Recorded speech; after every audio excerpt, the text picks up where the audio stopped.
नमस्कार दोस्तों, मेरे इस मंच पर मैं अभिसार शर्मा आपका स्वागत करता हूं इस अपील के साथ कि मेरे इस चैनल को न सिर्फ सब्सक्राइब कीजिए बल्कि उस बेल आइकन को भी दबाइए ताकि जैसे ही मैं कोई शो करूं सीधे आपके मोबाइल फोन्स तक पहुंच जाए। और आज जो मुद्दा मैं आपके सामने लेकर आया हूं, असदुद्दीन ओवैसी, उत्तर प्रदेश चुनावों में एक रहस्य। उनके आलोचक कहते हैं कि असदुद्दीन ओवैसी भारतीय जनता पार्टी की बी टीम है। उनके आलोचक यह भी कहते हैं कि असदुद्दीन ओवैसी मुस्लिम वोट्स को बांटना चाहते हैं। उनके आलोचक यह भी कहते हैं कि असदुद्दीन ओवैसी मुसलमानों को भड़का रहे हैं ताकि माहौल बिगड़े और उससे भारतीय जनता पार्टी को मदद मिले। मगर हकीकत यह भी है दोस्तों कि असदुद्दीन ओवैसी आज की तारीख में ऐसे मुद्दे उठा रहे हैं जो अखिलेश यादव, कांग्रेस, इन तमाम पॉलिटिकल पार्टीज को आईना दिखा रहे हैं। मैं एक एक करके आपके सामने तमाम तस्वीर पेश करने वाला हूं इस शख्सियत के बारे में और उत्तर प्रदेश में उनकी क्या भूमिका होने वाली है। सबसे पहले मैं रुख करना चाहूंगा मुरादाबाद में उनकी रैली का। मैंने उनके भाषण सुना और मेरा ध्यान कुछ चीजों की तरफ गया। सबसे पहले आप सुनिए उनके भाषण का यह हिस्सा। वो 1980 के एक घटना की याद दिलाते हैं जहां ईदगाह के मैदान में हुई फायरिंग में बकौल ओवैसी 300 मुसलमान मारे गए थे। और वो ये कहते हैं कि अगर आप अपने इतिहास को भूल जाओगे तो आपका भविष्य भी उसी गर्त में घुस जाएगा। आज मेरा एक सवाल है, असदुद्दीन ओवैसी इतिहास की एक हिंसक घटना को आखिर क्यों याद दिला रहे हैं? इसका मकसद क्या है? आखिर क्यों इतिहास के काले अध्याय को वो पीछे नहीं छोड़ना चाहते और चाहते हैं कि मुसलमान उसे याद रखे? मैं पहले चाहूंगा कि आप उनके इस पूरे बयान को सुने और फिर मैं उसकी चर्चा करूंगा। क्या तुमको याद है कि 13 अगस्त 1980 ईद का दिन ईदगाह में पुलिस की फायरिंग हुई थी मुरादाबाद में? कितने लोग मारे गए? 300 मुसलमान मारे गए थे। 300 मुसलमान मारे गए थे। यानी अंग्रेजों के जमाने में जनरल डायर ने किया था तो उस वक्त कांग्रेस की सरकार ने 1980 13 अगस्त को 300 मुसलमानों को शहीद कर दिया गया था। मेरे अजीज दोस्तों और बुजुर्गों, ये वाकये को इसलिए याद दिला रहा हूं कि नौजवानों को अपनी तारीख याद रखना है। अगर तुम तारीख भूल जाओगे तो तारीख दोहराएगी, याद रखो। मैं डराने के लिए नहीं कह रहा हूं। जो कौम तारीख को भूल जाती है तो तारीख उसको दोहराई जाती है कि देखो ऐसा हुआ है और होगा। तो इसीलिए बताने का मकसद ये है कि उस वक्त भी जब ये वाकया हुआ था 13 अगस्त 1980 का, उस वक्त भी अखबारों में लिख दिया गया, बड़े बड़े अखबारात में, कि मुसलमानों ने पत्थर फेंके। अगर असदुद्दीन ओवैसी का यह तर्क सही है कि हम अपना इतिहास नहीं भूल सकते, तो फिर तो भारतीय जनता पार्टी रामलला पर जो गोलियां चलाई गई थी, अगर उसके नाम पर वोट हासिल करती है तो कौन सा गलत करती है? भारतीय जनता पार्टी अगर इतिहास में हुई घटनाओं का बार बार जिक्र करके वो वोट हासिल कर रही है तो क्या गलत कर रही है? तो फिर क्या फर्क हुआ भारतीय जनता पार्टी और ओवैसी के बीच में? क्योंकि बीजेपी तो एक कदम आगे है ना। वो तो मुगलों को भी याद रखती है कि मुगलों ने किस तरह से हिंदुओं पर अत्याचार किया, जबरन धर्म परिवर्तन कराया, सिखों पर अत्याचार किया। क्योंकि बीजेपी तो वहां पहुंच जाती है। मैं यह समझना चाहता हूं कि अगर कोई घटना हम में तनाव पैदा कर रही है, कड़वाहट पैदा कर रही है, उस घटना को दोबारा लाने का क्या मकसद है? उस जख्म को कुरेदने का क्या मतलब है? यह मैं समझ नहीं पा रहा हूं ओवैसी साहब। आगे सुनिए। वो ऐसा इसलिए कह रहे थे क्योंकि वो हमें याद दिला रहे थे अल्ताफ की घटना की। और जैसे कि आप जानते हैं कि कासगंज में 21 साल के अल्ताफ को पुलिस ले जाती है और लौटती है उसकी लाश। पुलिस एक वाहियात तर्क देती है कि अल्ताफ ने नल की टोटी में अपने जैकेट से निकले नाड़े को बांधकर फांसी लगा ली। बहुत ही वाहियात तर्क। और आप जानते हैं दोस्तों, उस मुद्दे पर मैंने एक नहीं दो कार्यक्रम किए हैं, मुद्दा उठाया है। और मैं ये मानता हूं कि अल्ताफ को इतनी आसानी से उत्तर प्रदेश पुलिस ने टारगेट इसलिए भी किया क्योंकि वो मुसलमान है। और जैसे कि आप जानते हैं आदित्यनाथ की सरकार में मुसलमानों को टारगेट करना कितना आसान है। मगर उससे बड़ा है वो इंसानियत का मुद्दा। मैं चाहूंगा कि आप सुने ओवैसी क्या कह रहे हैं। ओवैसी कहते हैं कि अगर अल्ताफ की घटना से आपके दिल में दर्द ना हुआ तो आप मुसलमान ही नहीं है। मैं चाहूंगा पहले आप उनका यह बयान सुनिए। क्या यह बयान भड़काऊ है? क्या यह बयान जो है वो भावनाओं के साथ खेलना है? मैं ये निष्कर्ष आप पर छोड़ता हूं, मगर मैं अपनी जो उस पर व्याख्या है बाद में करूंगा। सुनिए ओवैसी साहब को। वो आपका बेटा है मेरे भाई, वो आपका भाई है, वो आपका बेटा है, आपका भाई है। अगर तुम मुरादाबाद में बैठकर ये समझ रहे हो कि नहीं नहीं काशगंज में हुआ, मुझे उससे क्या करना है, अगर तुम उस बच्चे के गम को अपने सीनों में महसूस नहीं करोगे तो मुझे शक होगा तुम्हारे मुसलमान होने का। तुमको उसका दर्द महसूस करना पड़ेगा, क्योंकि रसूलुल्लाह सल्लल्लाहु अलैहि वसल्लम ने फरमाया कि मोमिन कौन है? मोमिन वो है अगर किसी के पैर के तलवे में अगर कीड़ा लगता है तो मोमिन वो है जो अपने सीने में उसकी तकलीफ को महसूस करे। ओवैसी साहब, अगर आप ये कहते ना कि अल्ताफ की घटना से अगर तुम्हारे अंदर दर्द पैदा नहीं हुआ तो तुम इंसान नहीं हो, अगर आप ये कहते ना तो मैं खुद उसकी तालियां बजाता, उस पे तालियां बजाता आपके उस भाषण पर। मगर आपने उससे मुसलमान तक सीमित रख दिया, जिससे यह पता चल जाता है, कम से कम जो आपके दो बयान अभी अभी मैंने अपने दर्शकों को सुनाए हैं, कि आपका मकसद बहुत साफ है, किसी भी कीमत पर मुस्लिम वोट को हासिल करना, उसकी भावनाओं के साथ खेलकर या ऐसे बयान देकर जिससे उसकी भावनाएं जागृत हों। और आपको कुछ और चीजों पर गौर करना पड़ेगा। गौर कीजिए कि असदुद्दीन ओवैसी ने अपना चुनावी अभियान कहां से शुरू किया था?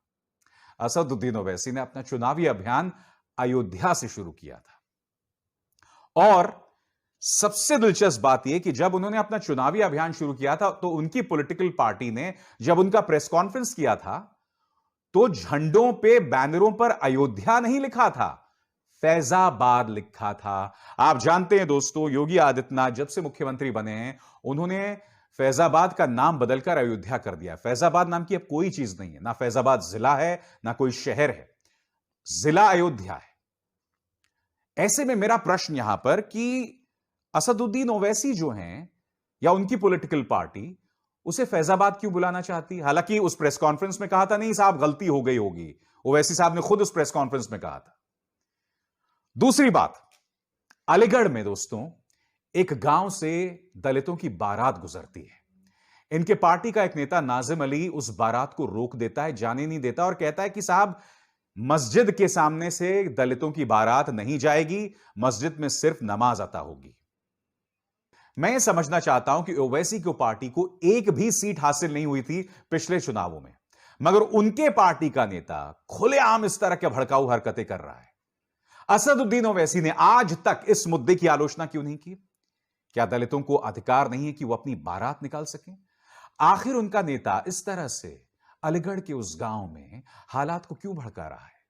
क्या आपने कभी असदुद्दीन ओवैसी को इसकी आलोचना करते सुना? नहीं सुना। तो ये तमाम घटनाएं बता रही हैं कि ओवैसी का किरदार यहां पर बहुत रहस्यमय बना हुआ है। मैं फिर दोहरा दूं दोस्तों, मैं आज तक इस निष्कर्ष पर नहीं पहुंचा हूं कि ओवैसी बीजेपी की बी टीम हैं या नहीं हैं। यह निष्कर्ष आपको निकालना है। और इसी भाषण में ओवैसी का वो दर्द भी झलका, मगर वो बात उन्होंने बहुत ही खूबसूरत अंदाज में कही। उन्होंने कहा कि जब मैं मुसलमान का मुद्दा उठाता हूं तो मुझे बी टीम बता दिया जाता है, मुझसे कहा जाता है कि मैं वोट्स बांट रहा हूं।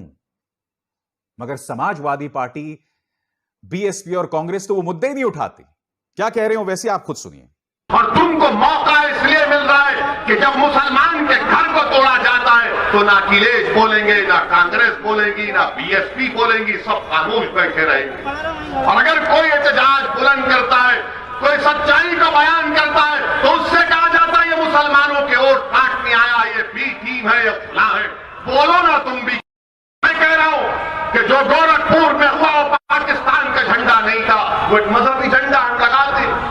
मिलाद का जुलूस निकलता, हरा झंडा रहता है, तो क्या पाकिस्तान का झंडा है? पाकिस्तान का झंडा भी नहीं जानती, मगर नफरत फैला दी गई। मैं स्पष्ट कर दूं दोस्तों, यह बात मैं भी महसूस करता हूं कि जब मुसलमानों पर अत्याचार होते हैं तो पॉलिटिकल पार्टीज सामने आने में कतराती हैं। ओवैसी की राजनीति स्पष्ट है, उनकी कोशिश हिंदू वोट्स हासिल करने की नहीं है। मगर समाजवादी पार्टी जैसी पॉलिटिकल पार्टीज जो कि मुख्य प्रतिद्वंद्वी हैं, वो जानती हैं कि अगर वो मुसलमान वाले मुद्दे को ज्यादा तूल देंगे तो समाज में ध्रुवीकरण पैदा होगा। ध्रुवीकरण पैदा होगा तो आप जानते हैं फायदा किसको होने वाला है, क्योंकि राज्य के अंदर अगर 20% या 15% मुसलमान हैं तो 85% हिंदू हैं या 80% हिंदू हैं। और ऐसी किसी भी सूरत में जहां हिंदू और मुसलमानों के बीच तनाव होगा, जहां भारतीय जनता पार्टी हिंदूवादी राजनीति करती है, तो फायदा तो बीजेपी को होगा। तो यहां पर समाजवादी पार्टी ऐसी पार्टियों का धर्म संकट समझा जा सकता है। मगर जैसे कि मैंने कार्यक्रम में कहा कि ओवैसी कुछ अहम मुद्दे जरूर उठा रहे हैं। मसलन जिन्ना को लेकर विवाद हुआ। अखिलेश ने अपने एक भाषण में जिन्ना का जिक्र किया।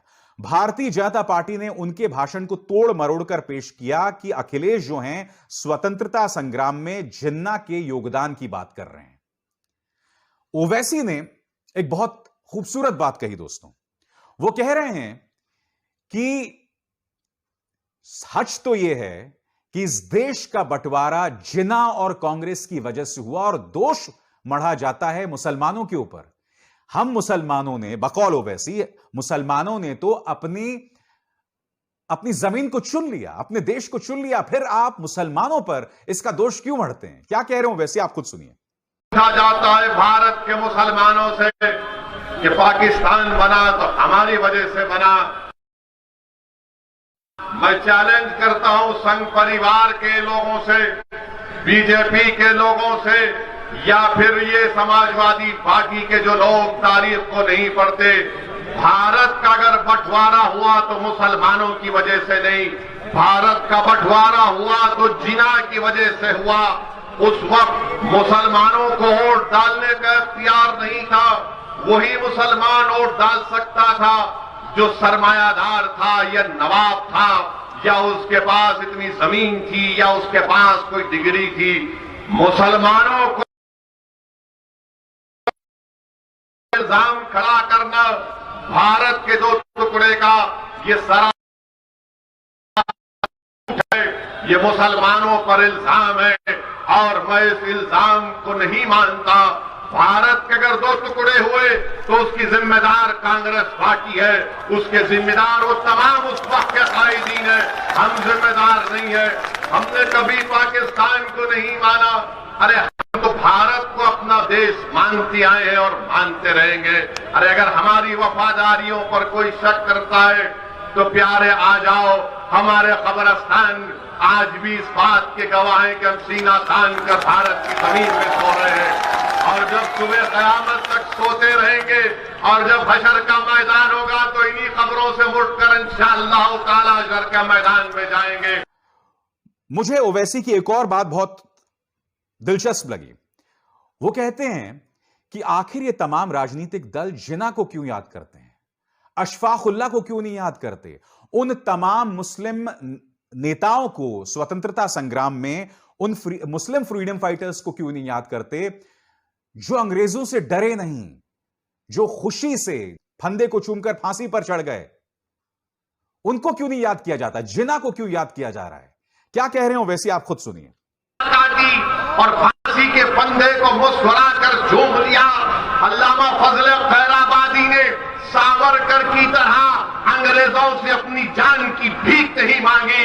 अल्लामा फजल खैराबादी ने कहा था कि हक तो यह है कि हक अदा ना हो सका, मैं फांसी के फंदे को कबूल कर लूंगा मगर अंग्रेजों से अपनी माफीनामे का हक नहीं लिखूंगा। शहीद अशफाकुल्लाह हमारे हीरो है, मगर ये लोग इनको भूल गए। जीना जीना तरफ इधर समाजवादी जीना, उनके साथी भी जीना और बीजेपी को मौका मिल गया वो भी जीना। अरे आरएसएस वालों, तुम ये तो बता दो कि तुम्हारा क्या रोल रहा भारत की जंग आजादी में? बताओ तुम्हारा क्या रोल रहा भारत की जंग आजादी में?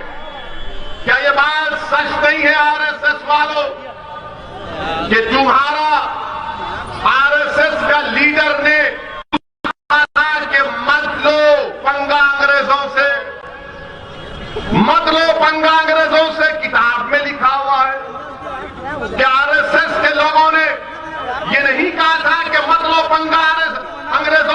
दिलचस्प बात यह है कि अपने भाषण में उन्होंने जिन्ना के लिए काफी वक्त निकाला, मगर अपने भाषण में वो आखिर कह गए कि ये जिना आखिर कहां से आ गए।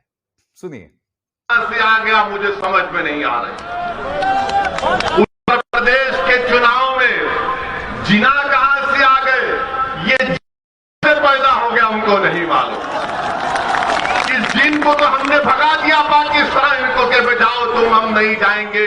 ये भारत ताजा अजमेरी की सरजमीन है, हम यहां पर रहेंगे, हम भारत को छोड़ के नहीं जाएंगे। मगर बोले जा रहे जिना की बात अगर करके समझते हैं कि उत्तर प्रदेश के मुसलमानों का वोट मिल जाएगा।